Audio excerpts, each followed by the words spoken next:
Saudi Arabia യമനെ ആക്രമിച്ചു.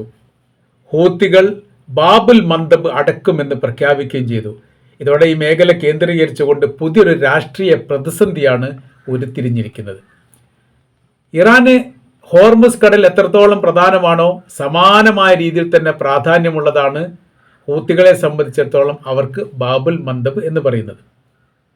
ചെങ്കടലിനെ Gulf of ഏദനുമായി ബന്ധിപ്പിക്കുന്ന വളരെ നിർണായക കപ്പൽ പാതയാണ് ബാബുൽ മന്ദബ്. ഇത് നിയന്ത്രിക്കുന്നത് ഹൂത്തികളാണ് എന്നതിനാൽ സൗദി അറേബ്യയിൽ നിന്ന് ഈ മേഖല കേന്ദ്രീകരിച്ചുകൊണ്ട് മറ്റു രാജ്യങ്ങളിലേക്ക് പോകുന്ന എണ്ണക്കപ്പലുകൾ തടയാൻ ഹൂത്തികൾക്ക് സാധിക്കും എന്നുള്ളത് വലിയ രാഷ്ട്രീയ പ്രതിസന്ധിയാണ് ഉണ്ടാക്കിയിരിക്കുന്നത്. ഏതാനും ദിവസങ്ങളായി ഹൂത്തികളും സൗദി അറേബ്യയും തമ്മിൽ പരസ്പരം അങ്ങോട്ടും ഇങ്ങോട്ടും ഏറ്റുമുട്ടുന്ന ഒരു സ്ഥിതി ഉണ്ടാകുന്നത്. കഴിഞ്ഞ ആഴ്ചയാണ് സന എയർപോർട്ടിലേക്ക് ഇറാൻ്റെ ഒരു വിമാനം വന്നതുമായി ബന്ധപ്പെട്ടാണ് പ്രതിസന്ധി രൂക്ഷമാകുന്നത്. ആ വിമാനത്തെ ഇറാൻ വെടിവെച്ചു. ആ വിമാനത്തെ സൗദി അറേബ്യ വെടിവെച്ചു. ആ മേഖലയിലേക്ക് ഇറങ്ങാതിരിക്കാനുള്ള ശ്രമം നടത്തിയെന്നാണ് ഹൂത്തികൾ ആരോപിക്കുന്നത്. എന്നാൽ വെടിവെപ്പും നടന്നിട്ടില്ല. റൂട്ട് മാറ്റി സഞ്ചരിക്കണം എന്നുള്ളതും ഇത്തരം വിമാനങ്ങൾക്ക് അന്താരാഷ്ട്ര മേഖലയിൽ നിന്ന് വിലക്കുള്ളതിനാൽ അത് നിങ്ങൾ ചെയ്യുന്നത് ശരിയല്ല എന്നുള്ള അഭിപ്രായം മാത്രമാണ് സൗദി അറേബ്യ പറഞ്ഞത് എന്ന് അവരും പറയുന്നു. ഏതായാലും വിമാനം ലാൻഡ് ചെയ്തു എന്ന് മാത്രമല്ല, പിന്നീട് പല ഘട്ടങ്ങളിലായി ഈ മേഖല കേന്ദ്രീകരിച്ചുകൊണ്ട് വിമാനം വന്നുകൊണ്ടേയിരുന്നു. അത് സൗദി അറേബ്യയെ സംബന്ധിച്ചിടത്തോളം അവർക്കും വലിയ പ്രതിസന്ധി ഉണ്ടാക്കുന്ന കാര്യമാണ്. കാര്യം യമൻ എന്ന് പറയുന്നത് സൗദി അറേബ്യയുടെ അതിർത്തി പങ്കിടുന്ന രാജ്യമാണ്. അവിടെ അവർ തമ്മിൽ വലിയ വിഷയങ്ങളുണ്ടായിരുന്നു. 6 വർഷത്തോളം നേർക്കുനേരെ ഹൂത്തികളും സൗദി അറേബ്യയും തമ്മിൽ ഏറ്റുമുട്ടിയിട്ടുണ്ട്. വലിയ മരണങ്ങളും വലിയ നാശനഷ്ടങ്ങളും ഒക്കെ റിപ്പോർട്ട് ചെയ്തിട്ടുണ്ട്. പിന്നീട് ഏറെക്കുറെ അത് ശാന്തമാകുകയാണ് ചെയ്തത്. അത് 2023 ചൈനീസ് ഉടമ്പടിയോട് കൂടിയിട്ടാണ് ഏറെക്കുറെ ഇറാനും സൗദി അറേബ്യയും തമ്മിലുള്ള ബന്ധം രണ്ടാമത് ഈ പ്രശ്ന പരിഹാരത്തോട് കൂടിയിട്ട് അല്ലെങ്കിൽ പ്രശ്നം ഇല്ലാതാക്കുന്ന രീതിയിൽ കരാർ വ്യവസ്ഥ ഉണ്ടായതോടു കൂടിയാണ് അതിനോടനുബന്ധിച്ചത് ഹൂത്തികളുടെ വിഷയങ്ങൾ അവസാനിച്ചത്. എന്നാൽ ഇപ്പോൾ രണ്ടാം ഘട്ടത്തിൽ വീണ്ടും അത് ഉയർന്നു വന്നിരിക്കുന്നു എന്നുള്ളതാണ്. സൗദി അറേബ്യയുടെ കയറ്റുമതി ഏറ്റവും കൂടുതൽ ബാബുൽ മന്ദബുമായിട്ട് ബന്ധപ്പെട്ടതാണ് എന്നുള്ളത് ക്ലിയറാണ്. ഈ ഒരു പ്രതിസന്ധി മുന്നോട്ട് പോവുകയാണ്. ഏറെക്കുറെ എണ്ണയ്ക്ക് $200 എത്തിക്കാൻ വേണ്ടിയിട്ട് ഹൂത്തികൾക്ക് സാധിക്കുമെന്നാണ് അവരുടെ അവകാശവാദം. അപ്പോൾ ഈ 65% അല്ലെങ്കിൽ അതിൽ കൂടുതൽ സൗദി അറേബ്യയുടെ എണ്ണ ബാബുൽ മന്ദബ് വഴിയാണ് മറ്റ് രാജ്യങ്ങളിലേക്ക് എത്തുന്നത്. തടസ്സപ്പെടുന്ന സമയത്ത് വലിയ രീതിയിലുള്ള രാഷ്ട്രീയ പ്രതിസന്ധി ഉണ്ടാവും, സാമ്പത്തിക നഷ്ടങ്ങളുണ്ടാവും. അങ്ങനെ പോകും ഈ മേഖല എന്ന കാര്യത്തിൽ യാതൊരു സംശയവുമില്ല. എരിത്രിയ, ജിബൂട്ടി, സോമാലി എന്നീ രാജ്യങ്ങളാണ് യമൻ്റെ ബാബുൽ മന്ദബിൻ്റെ എതിർ സൈഡ് പങ്കാളികൾ. അപ്പോൾ ചെങ്കടൽ എന്ന് പറഞ്ഞാൽ സൗദി അറേബ്യയും തമ്മിൽ ബന്ധപ്പെട്ട കടലാണ്. അതിൻ്റെ ഒരു ഭാഗം യമനുമായിട്ട് ബന്ധപ്പെട്ടിട്ടുണ്ട്. ബാക്കി വരുന്നത് ബാബുൽ മന്ദബാണ്. അത് കഴിഞ്ഞിട്ടാണ് പിന്നീട് അറേബ്യൻ കടലടക്കമുള്ള മേഖലയിലേക്ക് വരുന്നത്. അപ്പോൾ ഈ മേഖല ഇടുങ്ങിയ ഒരു മേഖലയാണ്. നമ്മൾ ഹോർമുസിനെ കുറിച്ച് പറഞ്ഞ അതേ സമാനമായ രീതിയാണ്. അപ്പോൾ ജിബൂട്ടിയോട് ചേർന്ന് കായിട്ടാണ് ഈ ഇടുങ്ങിയ പാതയുള്ളത്. ജിബൂട്ടി രാഷ്ട്രീയ ചിത്രത്തിലൊന്നും വ്യക്തമായിട്ടില്ലാത്ത രാജ്യമാണ്. അപ്പോൾ അതുകൊണ്ട് തന്നെ ഈ മേഖല കേന്ദ്രീകരിച്ചുള്ള നിയന്ത്രണം ഹൂത്തികൾ ഏറ്റെടുക്കും. ഏതുപോലെ ഒമാന് ഈ ഇറാൻ്റെ കടലുമായിട്ട് ബന്ധപ്പെട്ട് വലിയ രീതിയിലുള്ള സഹകരണം മുൻപൊക്കെ ഉണ്ടായിരുന്നു. അപ്പോൾ അതിനോടനുബന്ധിച്ചിട്ട് ഈ ഹോർമുസുമായിട്ട് ബന്ധപ്പെട്ട വിഷയങ്ങൾ പ്രതിസന്ധി ഉണ്ടായ സമയത്ത് ഒമാൻ ഒഴിഞ്ഞു മാറുകയും ചെയ്തിട്ടുണ്ട്. യഥാർത്ഥത്തിൽ ഹോർമുസ് എന്ന് പറഞ്ഞത് രണ്ട് രാജ്യത്തിൻ്റെ കടലതിർത്തിയാണ്. ഒമാനുണ്ട്, ഇറാനുണ്ട്. എന്നാൽ ഒമാൻ്റെത് ഒരിക്കലും ഇറാൻ അംഗീകരിച്ച് കൊടുക്കുന്നില്ല. കാര്യം എന്ന് പറയുന്നത് ഈ മേഖലയിലൂടെ ഇപ്പോൾ യുദ്ധസമാന സാഹചര്യങ്ങൾ നിലനിൽക്കുന്ന സമയത്ത് ഒമാൻ പ്രത്യേകിച്ച് റോൾ ഇവിടെ ചെയ്യാനില്ല, എല്ലാ പണികളും ഞങ്ങൾ ചെയ്യുന്നുണ്ട് എന്നുള്ളതാണ് ഇറാൻ്റെ പക്ഷം. ആ രീതിയിലൂടെയാണ് ഇപ്പം മുന്നോട്ട് പോയിക്കൊണ്ടിരിക്കുന്നത്. സമാന സ്ഥിതിയാണ് ബാബുൽ മന്ദബുമായിട്ട് ബന്ധപ്പെട്ട് ഉണ്ടാകാൻ പോകുന്നത്. ജിബൂട്ടിക്ക് പ്രത്യേകിച്ച് റോളൊന്നുമില്ല. അതെല്ലാ കാര്യവും എല്ലാ ഹൂത്തികൾ നിയന്ത്രിക്കുന്ന സമയത്ത് സൗദി അറേബ്യക്ക് വലിയ സാമ്പത്തിക നഷ്ടമുണ്ടാവും എന്നുള്ള ഉറപ്പാണ്. അപ്പോൾ ഈ സൗദിയുടെ സിംഹഭാഗം, അതായത് 65% അതിൽ കൂടുതലും പെട്രോളിയം പോകുന്നത് ഈ കടലിടുക്ക് വഴിയാണ് എന്നുള്ളത് കൃത്യമാണ്. അത് അവർ തന്നെ സംബന്ധിച്ച കാര്യമാണ്, സൗദി അറേബ്യ തന്നെ സംബന്ധിച്ച കാര്യമാണ്. അപ്പോൾ ഈ പ്രതിസന്ധി അവസാനിപ്പിക്കാൻ വേണ്ടിയിട്ട് ചില മധ്യശ്രമങ്ങളൊക്കെ നടത്തിയിട്ടുണ്ട്. അതിൽ ഖത്തർ പങ്കാളിത്തം വഹിച്ചിട്ടുണ്ട് എന്നാണ് അറിയാൻ വേണ്ടി സാധിക്കുന്നത്.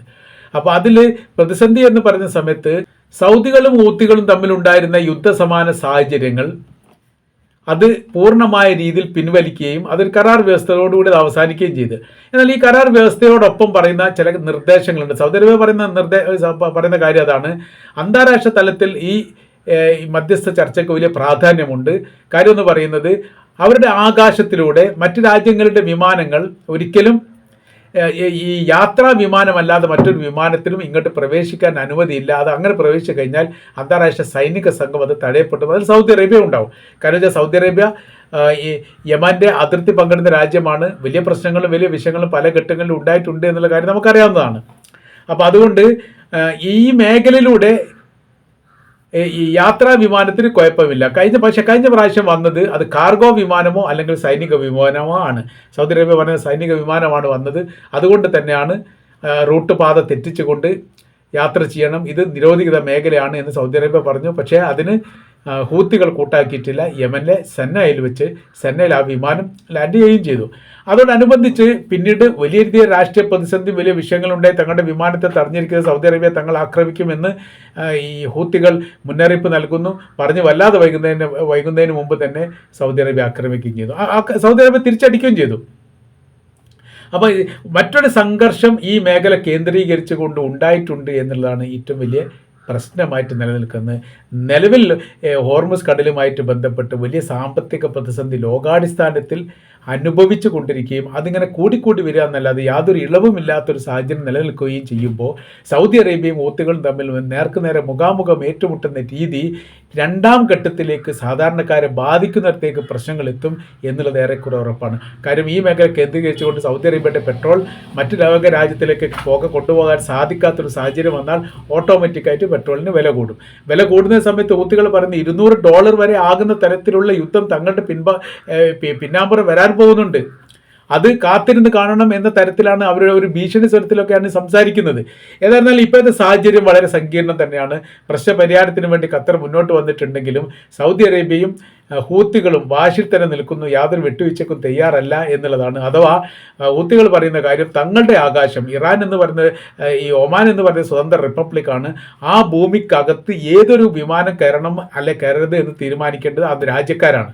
അതിൽ മറ്റൊരു ഈ രാജ്യത്തിന് ഇടപെടാനുള്ള അധികാരമോ അവകാശമോ ഇല്ല. അത്തരം അവകാശമോ അധികാരമോ അംഗീകരിച്ച് കൊടുക്കുകയില്ല.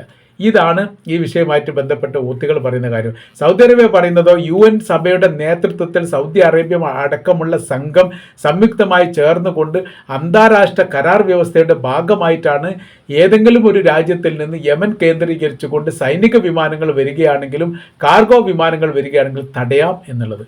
അതിൽ പക്ഷേ യാത്രാ വിമാനമില്ല. ഇവിടെ വന്നത് യാത്രാ വിമാനമല്ല, കാർഗോ വിമാനമാണ്, അല്ലെങ്കിൽ സൈനിക വിമാനമാണ്. അത് തടഞ്ഞ് തെറ്റില്ല എന്ന് പറയുന്നു. അതിന് ഈ ഹൂത്തികൾ പറയുന്ന കാര്യം തങ്ങളുടെ ഈ പരമാധികാരത്തിന് നേരെ നടത്തിയിരിക്കുന്ന ആക്രമണമാണ്, തങ്ങൾ തിരിച്ചടിക്കുമെന്ന് അവരും പറയുന്നു. അപ്പോൾ ഈ മേഖലയിൽ ഇപ്പോൾ ഇറാനെ സംബന്ധിച്ചിടത്തോളം വലിയ താല്പര്യം ഹൂത്തികളും ഹിസ്ബുള്ള ഗ്രൂപ്പും ഹമാസുമായിട്ടൊക്കെ ഇപ്പോഴും ഉണ്ട്. കാര്യം ഒരു സംയുക്തമായ രീതിയിലുള്ള ഒരു യുദ്ധം അല്ലെങ്കിൽ ഒരു ആക്രമണം ഇസ്രായേലിന് നേരെ നടത്തണം എന്ന് ആഗ്രഹിക്കുന്ന രാജ്യമാണ് ഇറാൻ. അതിനുള്ള എല്ലാ സംവിധാന കാര്യങ്ങളും പല ഘട്ടങ്ങളിലായിട്ട് അവർ ഒരുക്കിയിട്ടുണ്ട്. ഒരുക്കിയത് പലതും പാളിപ്പോയിട്ടുണ്ടെങ്കിലും ചിലത് വിചാരിച്ചതിനേക്കാൾ അപ്പുറം വിജയത്തിലെത്താൻ വേണ്ടി സാധിച്ചു. 1966 ഇസ്രായേൽ യുദ്ധവുമായിട്ട് ബന്ധപ്പെട്ട വിഷയങ്ങളൊക്കെ അതിൻ്റെ ഭാഗമാണ്. അപ്പോൾ 4 രാജ്യങ്ങളും പിന്നീട് സഹായിക്കാൻ ഒരുപാട് രാജ്യങ്ങളുണ്ടായിട്ടും അവിടെ ഒരിക്കലും ഇസ്രായേലിനെ തോൽപ്പിക്കാൻ വേണ്ടി അറേബ്യൻ രാജ്യങ്ങൾ സാധിച്ചിട്ടില്ല എന്നുള്ളൊരു നാണക്കേടായിട്ട് ഇപ്പോൾ നിലനിൽക്കുന്നതിന് ചുരുക്കം. അപ്പോൾ ഇപ്പോഴത്തെ പ്രതിസന്ധി കാര്യങ്ങൾ നോക്കുന്ന സമയത്ത് ഏറെക്കുറെ ഈ റൂട്ടിലൂടെയാണ് ഇപ്പോൾ പോകുന്നത് എന്ന് മനസ്സിലാക്കാൻ വേണ്ടി പറ്റും. അഥവാ പറയുന്ന കാര്യം ഇങ്ങനെയാണ്, ഹോർമുസിൻ്റെ സമാനമായ സ്ഥിതി ബാബുൽ മന്ദബിൽ ഉണ്ടാകിക്കഴിഞ്ഞാൽ ഇപ്പോഴത്തെ പെട്രോളത്തിൻ്റെ വില എത്രത്തോളം ഉണ്ടോ അതിൻ്റെ ഇരട്ടിയോളം വന്നിട്ടില്ലെങ്കിലേ അത്ഭുതമുള്ളൂ. ആ രീതിയിലേക്ക് കാര്യങ്ങൾ പോകുമെന്നുള്ളതാണ്. അപ്പോൾ അതിനുള്ള പരിഹാരം എന്ന നിലയ്ക്ക് ചില നിർദ്ദേശ കാര്യങ്ങളൊക്കെ പറഞ്ഞിട്ടുണ്ട്. താൽക്കാലികമായ രീതിയിൽ ഒരു വിമാനത്തെയും യാത്രാ വിമാനമില്ലാത്ത മറ്റൊരു വിമാനത്തെയും ഈ മേഖല കേന്ദ്രീകരിച്ചുകൊണ്ട് സന എയർപോർട്ടിൽ പ്രവേശിക്കാതിരിക്കാനുള്ള സംവിധാനങ്ങൾ ഉണ്ടാക്കണം എന്ന് ഹൂത്തികളോട് പറഞ്ഞിട്ടുണ്ടെങ്കിലും ഹൂത്തികൾ അംഗീകരിച്ചിട്ടില്ല.